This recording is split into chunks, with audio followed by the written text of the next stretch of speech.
Welcome back to Orange Blossom Healing, the channel where I am excited to help you feel better with diet and lifestyle.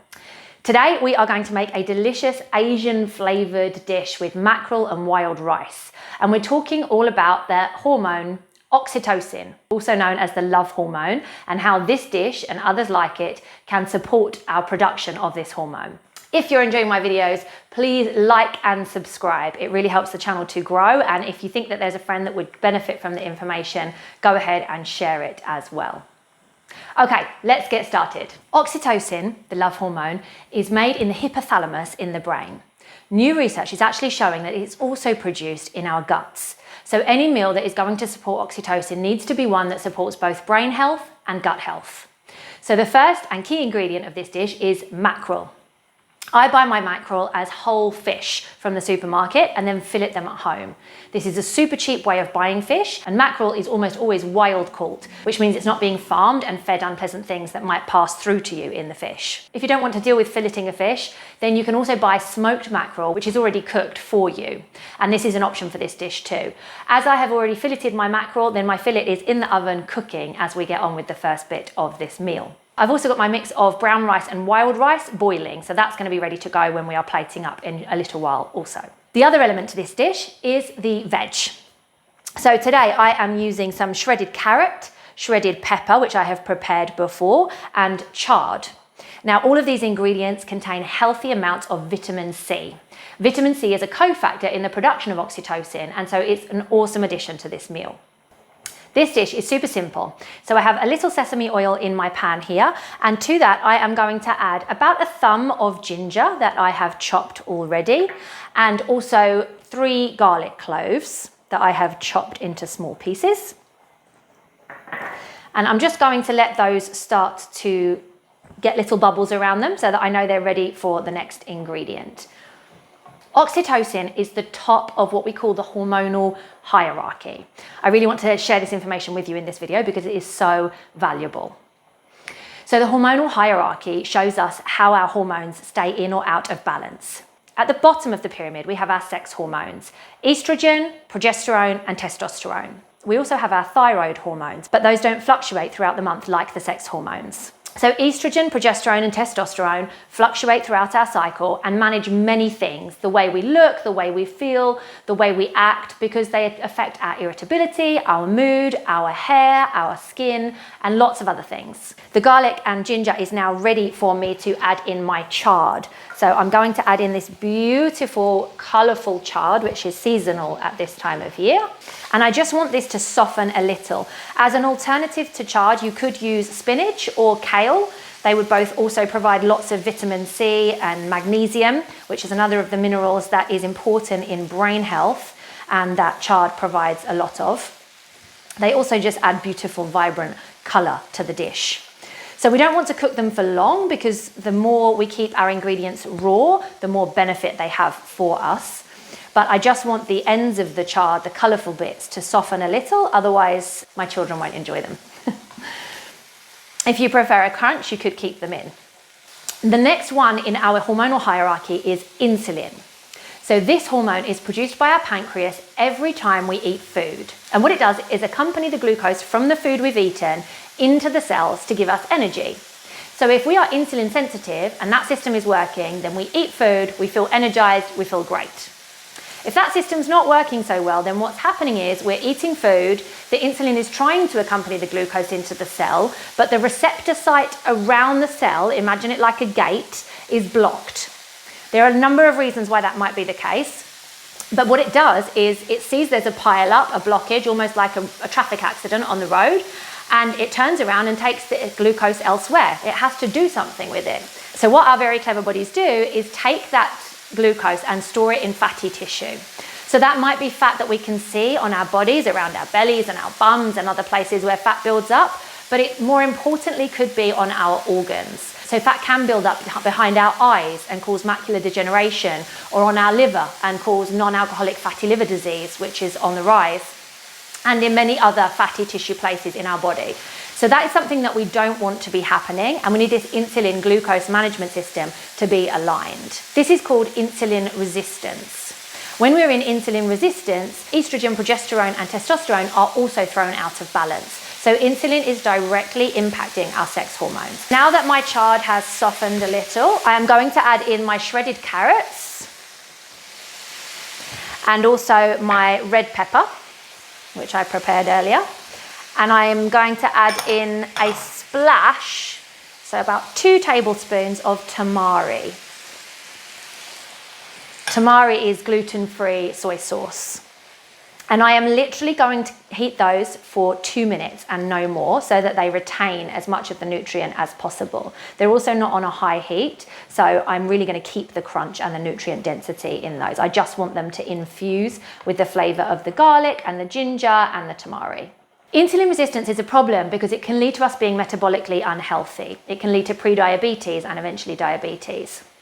Those gates, those receptor sites that are blocked, can be caused by excessive eating. So if the system is in overdrive because we're constantly eating and constantly requiring the pancreas to release insulin, that's one reason. Also, if we're eating junk food, which contains compounds called obesogens, these obesogens keep us coming back for more, keep us addicted, and they also create toxicity around our cells and block the cells. Other things that may be blocking our cells are toxins from makeup, other things we put on our skin, shampoo, body lotion, cleaning products, and environmental pollution.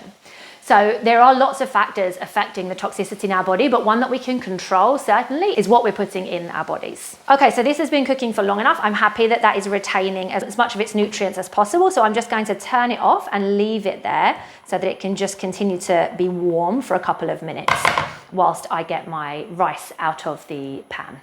So the sauce that accompanies this dish is super easy. It's one of the reasons why I love it so much. In this bowl, I have tamari, again, the gluten-free soy sauce. I have 2 tablespoons of sesame oil and I have 2 tablespoons of extra virgin olive oil. Brilliant for our brains. To that, I am going to add some more chopped raw ginger and garlic. I love ginger and garlic, so I go a little bit heavy on those, but you could have a little bit less. It's just for the flavor. I'm also going to add the juice of a lime. And also in here is 2 tablespoons of honey, which I added before. This is the sauce that gets poured over the top of the dish when it's plated. And to accompany it, I'm also going to chop up some fresh chilli and some spring onion. And whilst I do that, I'll finish telling you all about the hormonal hierarchy. So above insulin in the hormonal hierarchy comes cortisol. Cortisol is the stress hormone, so I'm sure you've heard that talked about before. And cortisol throws off the insulin process. Cortisol serves to protect us. So it's part of the fight or flight system. When we are in a dangerous situation and we need to run away, cortisol, adrenaline, and other hormones are released to help dilate our pupils, give us a rush of energy, and allow us to run away or react. The problem is that cortisol is released whether we are really in a dangerous situation that we need to escape from, or when we are sitting ruminating about something that has annoyed us, or when we are ruminating about how we're not good enough and somebody else is better than us, when we are scrolling social media and feeling inadequate. The exact same neurochemical process is happening in our body. The problem with that is that when we are in fight or flight and cortisol is being released, everything else gets set aside because our priority becomes survival. So fertility, managed by the sex hormones, is deprioritized, and that means that they are thrown off.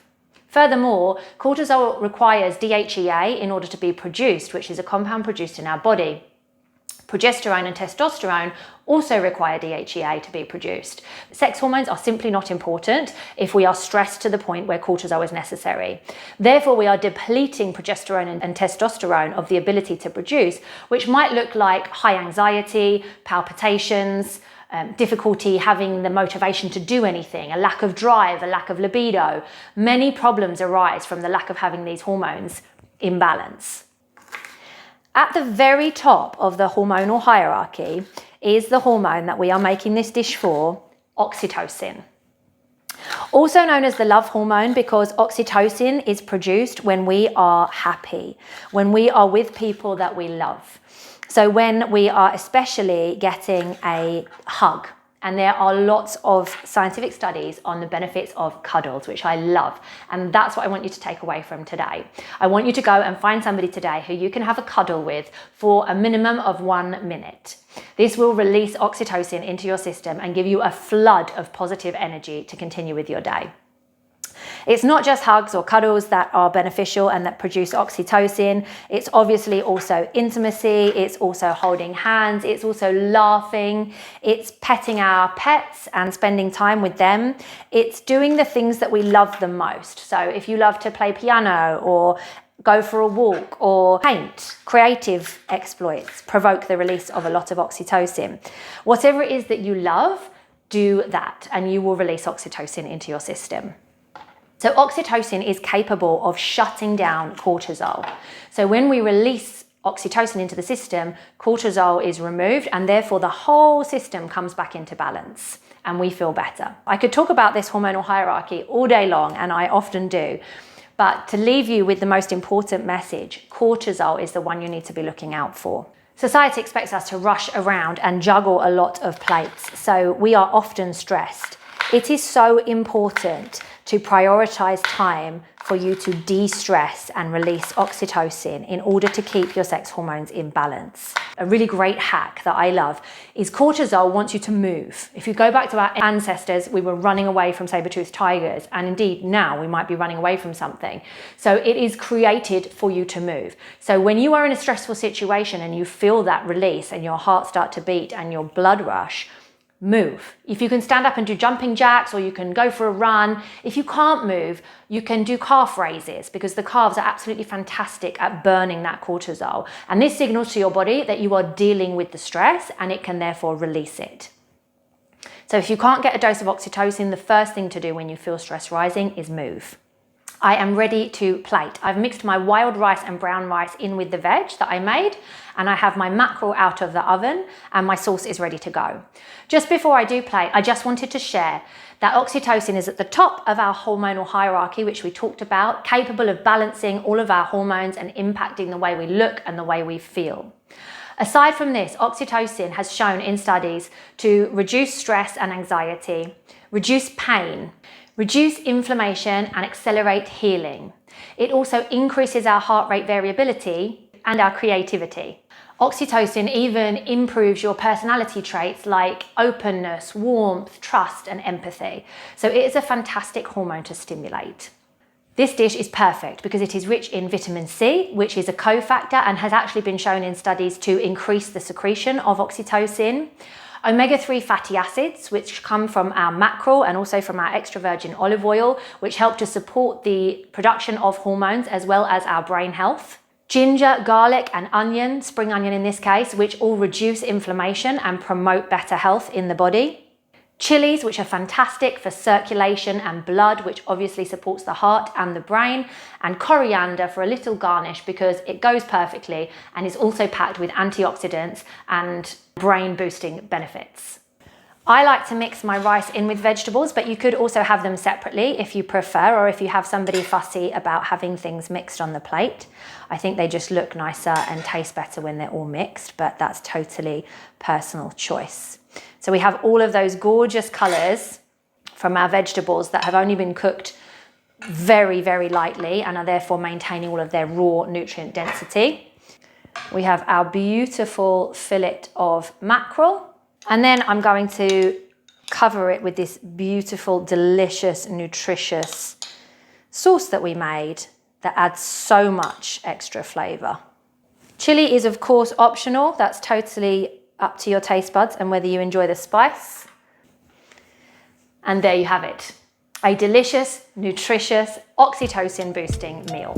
I hope you've enjoyed this video today, and if you have, please like it and subscribe and share it with somebody that you love. Don't forget to go find somebody to cuddle for at least a minute today. I'll see you next time. Take care.